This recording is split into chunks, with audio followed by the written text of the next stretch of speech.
There's a sound in this cave before there's anything else. A single drop. Slow, patient. Falling from the dark onto something below, and then silence. And then the dark again. And then the drop once more. It's been falling for a very long time. A woman holds a wooden bowl above a figure bound to stone. Her arms are locked in the attitude of someone who stopped feeling them hours ago. Her face isn't cruel. It carries something much harder to look at than cruelty. It carries the exhaustion of someone who chose to be here, who keeps choosing it, who'll choose it again when this bowl is nearly full and she has to turn to empty it, and the figure beneath her, strapped, still, silent, comes apart from the inside. The drop falls. The body on the stone contracts once, hard, the way a person does when the pain is so total it bypasses the throat entirely. Then stillness again. The bowl fills, slowly. The woman's arms don't move. Something older than any category you have for suffering is pinned under the earth with its own agony measured out in drops. Not dead, not free, just held. One drop at a time, forever. How does a god end up here? The Aesir, the gods of Asgard, beautiful and powerful and utterly dependent on arrangements they hadn't thought through, had made a deal they couldn't honor. A master builder from outside the walls of the divine realm offered to fortify Asgard in exchange for three things: the sun, the moon, and Freya, the most radiant of the gods, the one no one could imagine giving away.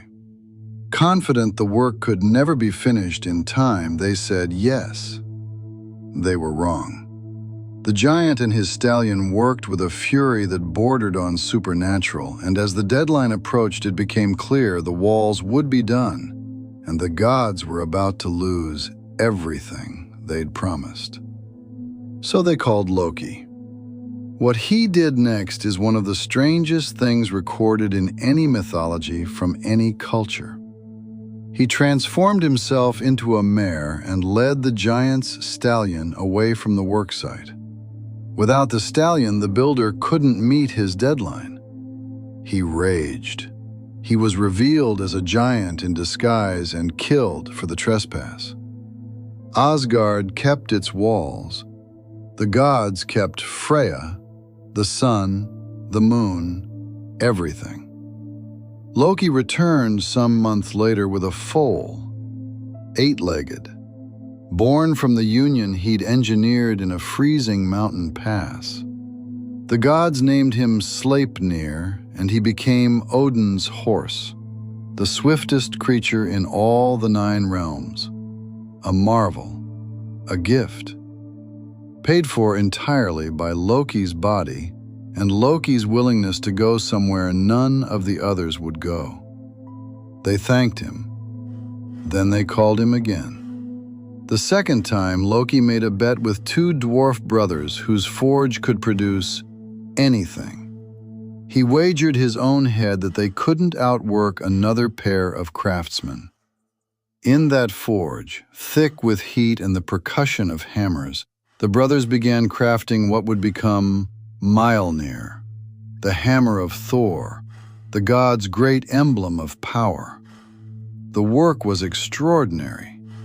And then Loki, because he couldn't simply let something exist without his fingerprints on it, transformed into a fly and bit the dwarf working the bellows. The dwarf flinched, just once, just for a moment, but the handle set short. Mjolnir was still devastating.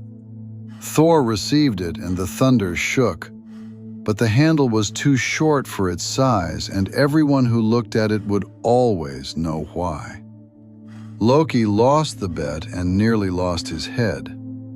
What he lost instead was the skin of his lips, sewn shut briefly as punishment. A foreshadowing. though no one recognized it then. The hall after the forging is loud, bright, full. Thor holds the hammer above his head, the dwarves are celebrated, and Loki stands at the edge of it, at the very edge of the frame, watching the thing he half-built and half-sabotaged become a story about Thor's strength. Nobody was cold to him. Nobody turned away. They simply never turned toward him either. The gods had their walls, their horse, their hammer. Every great thing in Asgard had Loki's ingenuity woven into its making, usually at some cost to Loki that the others never quite accounted for. He kept doing it anyway. He kept showing up, kept solving the problems the others couldn't solve, kept reaching into places the others wouldn't reach. Odin, the All-Father, the one who had pressed his blood against Loki's and sworn brotherhood, understood better than any of them what Loki actually was. Not a servant, not a weapon, a brother who could go where divinity couldn't, think in ways order wouldn't permit. But understanding a thing and honoring it are two different capacities. Odin called when he needed chaos. When the chaos had done its work, he returned to the high seat and the comfortable weight of being king. The blood oath meant they were bound. It didn't mean they were equal. There was one exception, one place where nothing was transactional. Her name was Sigyn. She didn't want the hammer. She didn't need the horse. She stayed, not because Loki was useful, but because he was there, and she'd chosen him, and she didn't unchoose people when the choosing became costly. They had a son together, a boy named Narfi, quiet, dark-haired, with his father's watchful eyes and none of his hunger for the center of things.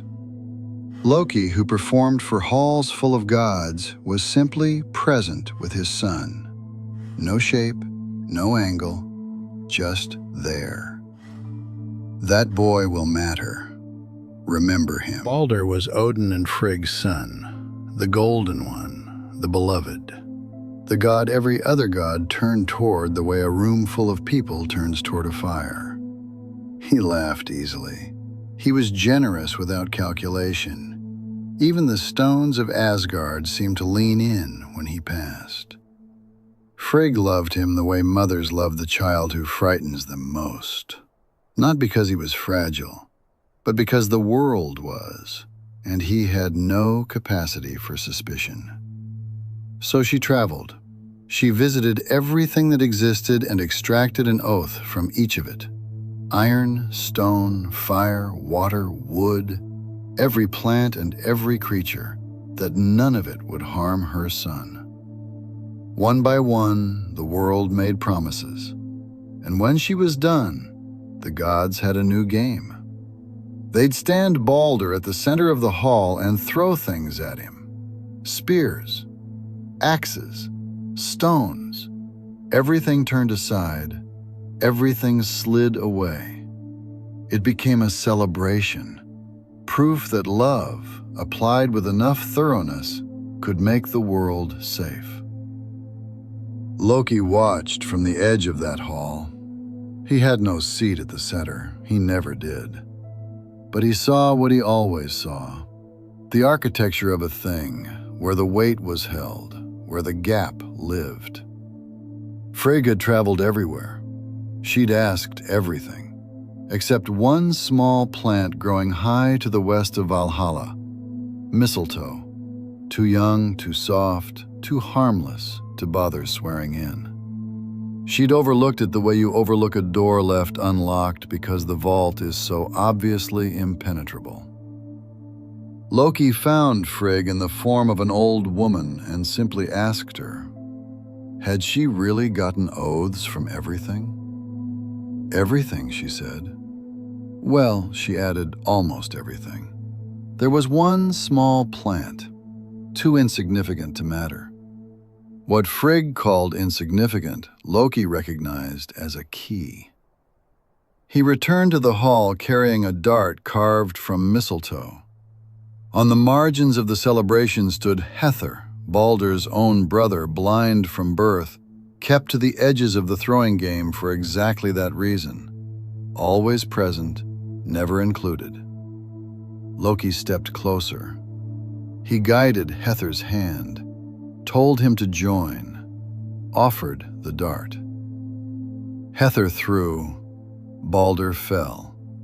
The soft impact of a thing that shouldn't have been able to harm him, and then the absence where the light had been. No clash of war, no crack of thunder, just silence moving into the space a god had occupied a moment before. The gods stood in a moment that had no end. They sent a rider to Hell, the realm of the dead, ruled by a figure of the same name, half living and half not, who kept account of every soul that arrived by means other than battle. The gods begged her to release Baldr. She gave them one condition: if every creature in every world wept for him, she'd let him go. Every creature did. The rocks wept, the trees wept. Even the old enemies of the gods bent their heads and let their grief show. Every creature except one. A giantess sitting alone in a cave refused. She said her name was Thok, a name that meant nothing, invented for this moment. She said Baldr had never done anything for her. She said let him stay where he was. The room knew. No one spoke it aloud, but the room knew. Loki ran. He transformed into a salmon and hid in a mountain waterfall, cold and invisible in the current. And this is how it caught him. Loki had invented the fishing net. He'd worked out its geometry himself, sat with the pattern in his hands. When the gods came for him, they found the net's shape preserved in the ashes of the fire he'd burned to destroy it. They read it like a map. They wove it. They walked the riverbank and dragged it through the current. The net he built to catch things caught him. They were methodical about it. That's the detail that doesn't leave you not angry, not grieving, methodical. The way you are when you're afraid of what happens if you stop to feel it. They found a cave beneath the earth. They brought him down into the dark. And then they did the harder thing first. They killed Narfi. The boy with his father's watchful eyes who had done nothing except be born to the wrong father. And they used what remained of him, his entrails, as the rope. That's what the binding cost. Not iron, not magic. A child. Loki was stretched across 3 flat stones and lashed with what his son had been. The gods knotted it, and the knot turned to iron, and the iron held. Then they brought the serpent. They fixed it to the rock above him and positioned it so that its venom fell directly onto his face, 1 drop at a time. Without ceasing, without mercy. Not the swift violence of a blade, the long, patient violence of something that will simply continue forever.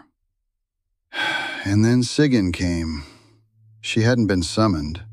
No one commanded her, no one expected her, and the gods, to their credit or their shame, didn't stop her. She walked into the cave carrying a wooden bowl, and she held it above his face, and she caught the venom before it fell. That's all. That's the whole of what she could do. She held the bowl until it filled. Then she had to turn and empty it. Just a few steps, just a moment. And in that moment, the venom fell, and Loki's body convulsed so hard the stones shook, and the earth above buckled, and the world above called it an earthquake, and looked away. She came back. She lifted the bowl again. She wasn't a martyr making a statement. She wasn't a lesson. She was a woman in a cave with a wooden bowl, doing the one small thing still within her power because she'd chosen him once, and she didn't unchoose people when the choosing became costly. The gods walked back into the light. The cave stayed dark.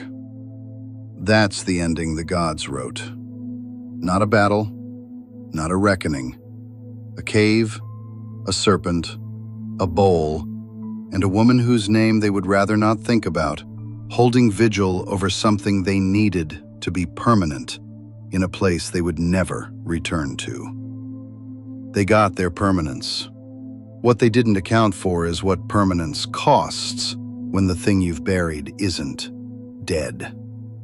The drop falls, the bowl fills, and somewhere above, without knowing why, a cup rattles on a table in Asgard. Nobody asks.